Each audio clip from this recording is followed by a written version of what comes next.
بسم اللہ الرحمن الرحیم۔ السلام علیکم ورحمۃ اللہ وبرکاتہ۔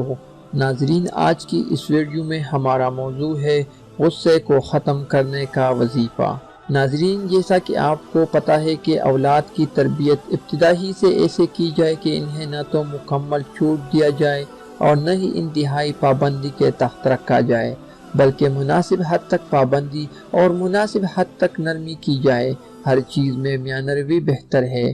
غصے کے خاتمے کے لیے ایک مرتبہ یا ودودو پڑھ کر پانی پر دم کر کے یا چائے پر دم کر کے پینے سے انشاءاللہ العزیز کچھ عرصے میں غصے کا مکمل خاتمہ ہوگا۔ امید کرتا ہوں کہ آپ کو یہ ویڈیو پسند آئی ہوگی۔ اگر ویڈیو پسند آئی ہو تو ویڈیو کو لائک کرے اور ہمارے یوٹیوب چینل کو سبسکرائب کرے۔ ملتے ہیں اگلے ویڈیو میں، تب تک کے لیے خدا حافظ۔